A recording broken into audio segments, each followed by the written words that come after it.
नमस्कार, मैं रविंद्र कुमार आर के स्टडी में आप सबका स्वागत करता हूं।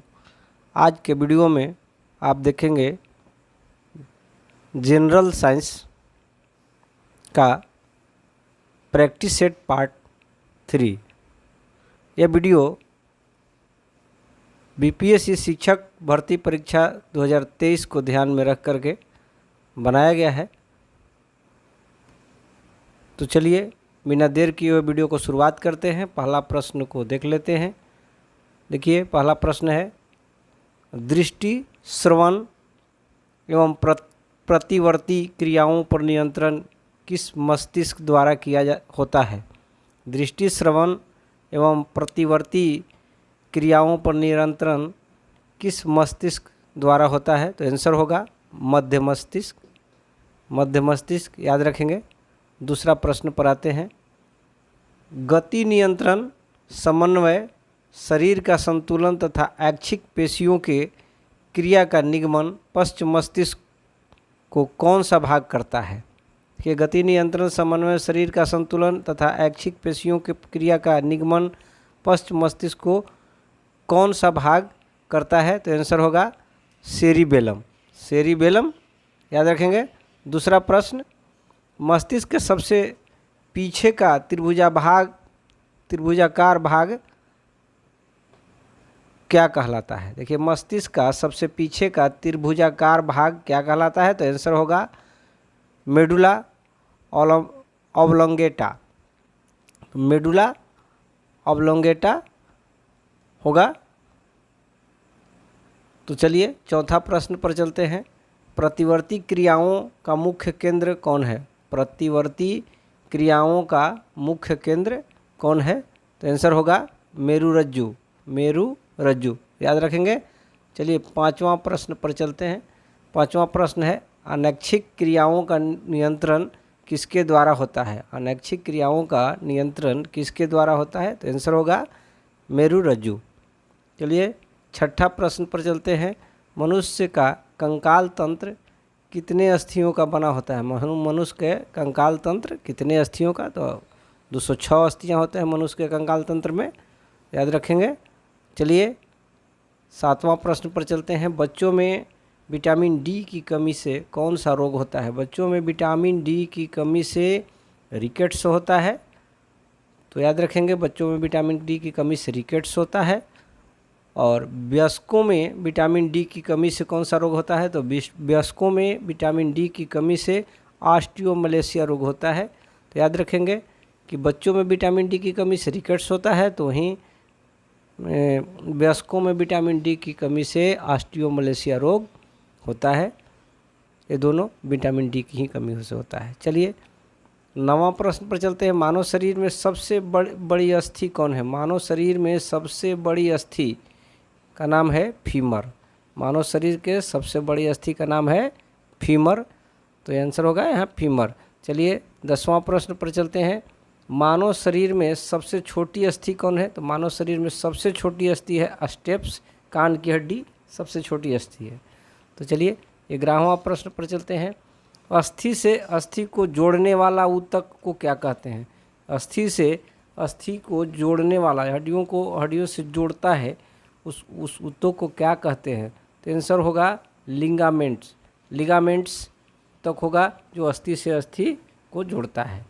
चलिए 12वां प्रश्न पर चलते हैं, गठिया रोग होने का क्या कारण है? गठिया रोग, ये गठिया रोग हो जाता है, जोड़ों में दर्द होना शुरू हो जाता है, और तो ये गठिया रोग का लक्षण है। तो गठिया रोग होने का क्या कारण है? तो शरीर के रक्त में यूरिक एसिड, देखिए यूरिक अम्ल के स्तर यदि बढ़ जाए तो उस गठिया रोग होने की संभावना होती है। तो गठिया रोग होने का कारण है शरीर के रक्त में यूरिक अम्ल के स्तर का बढ़ जाना। चलिए 13वां प्रश्न पर चलते हैं। 13वां प्रश्न को देखते हैं, हार्मोन शब्द का विधिवत प्रयोग कब और किसने किया? हार्मोन शब्द का विधिवत प्रयोग 1905 ईस्वी में स्टार्लिंग ने किया था। हार्मोन शब्द का विधिवत प्रयोग 1905 में स्टार्लिंग ने किया था। चलिए 14वां प्रश्न पर चलते हैं, मानव शरीर के सबसे छोटी अंतःस्रावी ग्रंथि कौन सा है? मानव शरीर के सबसे छोटी अंतःस्रावी ग्रंथि का नाम पीयूष ग्रंथि होता है। पीयूष ग्रंथि याद रखेंगे। चलिए 15वां प्रश्न, पीयूष ग्रंथि कहाँ स्थित होता है? पीयूष ग्रंथि कपाल के स्फिनॉइड हड्डी के सेला टर्सिका नामक अस्थि गुहा में होता है। यानी पीयूष ग्रंथि मस्तिष्क में होता है, कपाल में होता है, और कपाल के स्फिनॉइड हड्डी के सेला टर्सिका नामक अस्थि गुहा में पीयूष ग्रंथि होता है। इसको मास्टर ग्लैंड के नाम से भी जाना जाता है। तो चलिए 16वां प्रश्न पर चलते हैं। किस हार्मोन को जन्म हार्मोन भी कहा जाता है? किस हार्मोन को जन्म हार्मोन कहा जाता है? तो ऑक्सीटोसिन हार्मोन को जन्म हार्मोन के नाम से जाना जाता है। तो चलिए 17वां प्रश्न पर चलते हैं। शरीर का सबसे बड़ी अंतःस्रावी ग्रंथि कौन है? सबसे बड़ी अंतःस्रावी ग्रंथि, देखिए यहाँ था शरीर के सबसे छोटी अंतःस्रावी ग्रंथि पीयूष ग्रंथि था, तो यहाँ सबसे बड़ी अंतःस्रावी ग्रंथि कौन है? तो थायराइड ग्रंथि याद रखेंगे, सबसे बड़ी अंतःस्रावी ग्रंथि। 18वां प्रश्न, आयोडीन की कमी से कौन सा रोग होता है? तो आयोडीन की कमी से घेंघा रोग होता है। 19वां प्रश्न, आत्मा का स्थान किस ग्रंथि को कहा जाता है? देखिए आत्मा का स्थान किस ग्रंथि को कहा जाता है? आंसर होगा पीनियल ग्रंथि, पीनियल ग्रंथि, पीनियल ग्रंथि याद रखेंगे। 20वां प्रश्न पर चलते हैं। मानव शरीर की दूसरी सबसे बड़ी ग्रंथि कौन है? मानव शरीर के दूसरी सबसे बड़ी ग्रंथि अग्नाशय है। तो मानव शरीर के दूसरी सबसे बड़ी ग्रंथि अग्नाशय है। चलिए 21वां प्रश्न पर चलते हैं। शुगर को ग्लाइकोजेन में कौन सा हार्मोन परिवर्तित करता है? देखिए शुगर को ग्लाइकोजेन में इंसुलिन हार्मोन परिवर्तित करता है। तो शुगर को ग्लाइकोजेन में बदलने के लिए इंसुलिन हार्मोन परिवर्तित करता है। चलिए 22वां प्रश्न पर चलते हैं। ग्लाइकोजेन कहाँ संचित रहता है? तो ग्लाइकोजेन यकृत में होता है, लीवर में होता है। ग्लाइकोजेन संचित लीवर में होता है, यकृत में होता है। चलिए 23वां प्रश्न पर चलते हैं। प्रथम ब्रिटिश वैज्ञानिक कौन थे जिन्हें नोबेल पुरस्कार 2 बार प्रदान किया गया था? वैसे ब्रिटिश वैज्ञानिक जिन्हें नोबेल पुरस्कार 2 बार दिया गया था वो है फ्रेडरिक सेंगर। तो फ्रेडरिक सेंगर को नोबेल पुरस्कार 2 बार दिया गया था, याद रखेंगे। 24वां प्रश्न है, शरीर का तापमान कौन नियंत्रित करता है? देखिए शरीर का तापमान हाइपोथैलेमस नियंत्रित करता है। शरीर का तापमान हाइपोथैलेमस के द्वारा नियंत्रित होता है। 25वां प्रश्न, मानव शरीर में लगभग कितने प्रतिशत पानी होता है? मानव शरीर में लगभग 70% पानी होता है, जल होता है 70% मानव शरीर में। चलिए 26वां प्रश्न, मानव शरीर में पाचन का अधिकांश भाग किस अंग में संपन्न होता है? तो मानव शरीर का पाचन का अधिकांश भाग छोटी आंत में होता है, छोटी आंत में होता है। तो याद रखेंगे छोटी आंत, आंसर हो गया है छोटी आंत। 27वां प्रश्न, चलिए एमिनो अम्ल की आवश्यकता किसके संश्लेषण के लिए होता है? तो एमिनो अम्ल की आवश्यकता किसके संश्लेषण के लिए होता है? तो यहाँ आंसर होगा प्रोटीन संश्लेषण के लिए अमीनो अम्ल की आवश्यकता होती है। तो चलिए 28वां प्रश्न पर चलते हैं। 28वां प्रश्न है, यूरिया किस में संश्लेषित होता है? यूरिया का संश्लेषण यकृत में होता है, लीवर में होता है। चलिए 29वां प्रश्न पर चलते हैं। एंजाइम मूलतः क्या है? एंजाइम क्या है? एंजाइम प्रोटीन होता है, एंजाइम मूलतः प्रोटीन होता है। तो चलिए 30वां प्रश्न पर चलते हैं। जैविक सिस्टम में रासायनिक क्रिया की प्रक्रिया को तेज करने में कौन सा पदार्थ उत्तरदायी होता है? जैविक सिस्टम में रासायनिक क्रिया की प्रक्रिया को तेज करने के लिए एंजाइम उत्तरदायी होता है, एंजाइम यहाँ आंसर होगा। तो चलिए 31वां प्रश्न पर चलते हैं। स्टार्च को जल अपघटन से ग्लूकोज बनाने वाला एंजाइम कौन है? स्टार्च को जल अपघटन से ग्लूकोज बनाने वाला एंजाइम एमाइलेज है। तो यहाँ आंसर होगा इमाइलेज। चलिए 32वां प्रश्न पर चलते हैं। प्लाज्मा झिल्ली किससे बनी होती है? प्लाज्मा झिल्ली का निर्माण प्रोटीन और लिपिड से होता है। तो याद रखेंगे प्रोटीन और लिपिड। चलिए 33वां प्रश्न, स्टार्च या मंड कैसा कार्बोहाइड्रेट है? स्टार्च या मंड कैसा कार्बोहाइड्रेट है? तो आंसर होगा पॉलीसेकेराइड याद रखेंगे। 34वां प्रश्न पर चलते हैं। एकमात्र गैर पशु प्रोटीन कौन है? एकमात्र गैर पशु प्रोटीन सोयाबीन है। सोयाबीन में प्रोटीन होता है जो गैर पशु प्रोटीन होता है। एकमात्र गैर पशु प्रोटीन सोयाबीन को कहा जाता है। तो चलिए, विटामिन कैसा यौगिक है? विटामिन कैसा यौगिक है? आंसर होगा कार्बनिक यौगिक है। ये कार्बनिक यौगिक होगा विटामिन।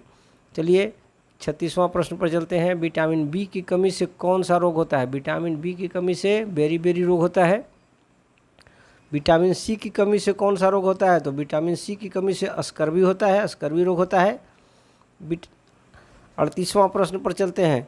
जल में घुलनशील विटामिन कौन कौन से हैं? देखिए, जल में घुलनशील विटामिन कौन कौन से हैं? तो जल में घुलनशील विटामिन बी ग्रुप का सभी विटामिन होगा, B1, B2, B3, B5, B6 और एक विटामिन सी होगा।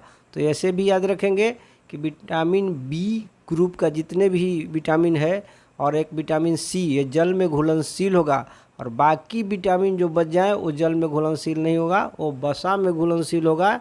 यानी बच गया विटामिन, देखिए इन दोनों को छोड़ करके बी और सी को छोड़ दिया जाए तो ए, डी, ई के इस विटामिन है जो जल में घुलनशील नहीं होगा, वो वसा में घुलनशील होगा। तो याद रखना है।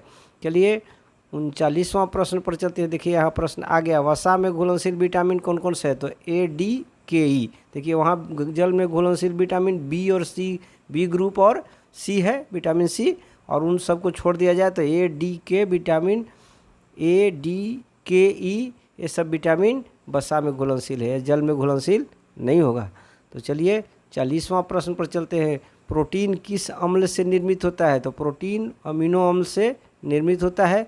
तो प्रोटीन एमिनो अम्ल से निर्मित होता है।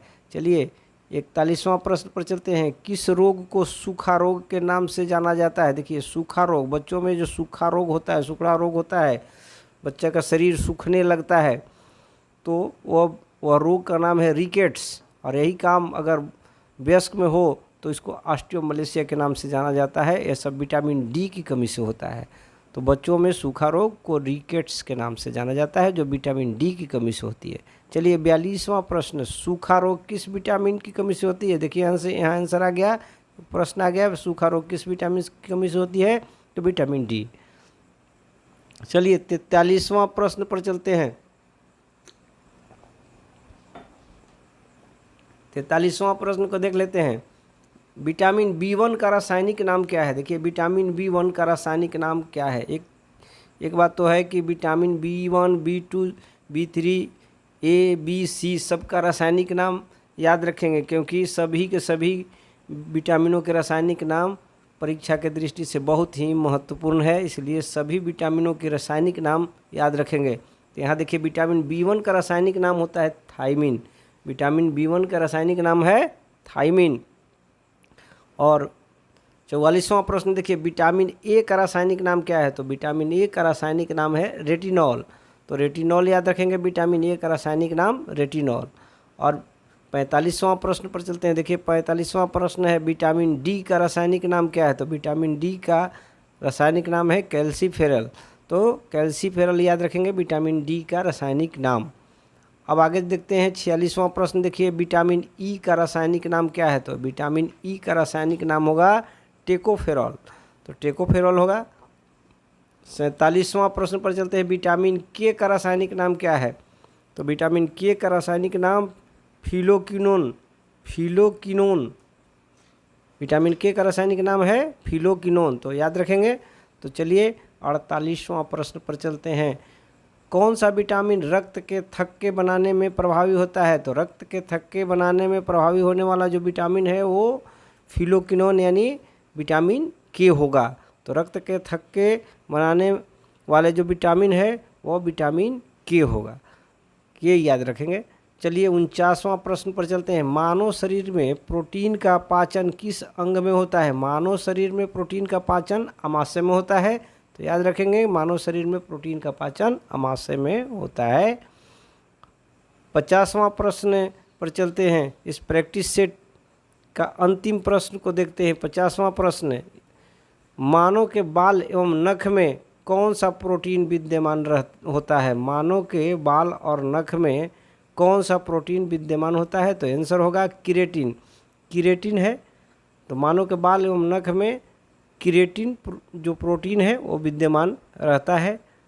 तो ये था हमारा जनरल साइंस का प्रैक्टिस सेट 3। तो वीडियो को हम यहीं पर समाप्त करेंगे। वीडियो देखने के लिए आप सबको बहुत बहुत धन्यवाद।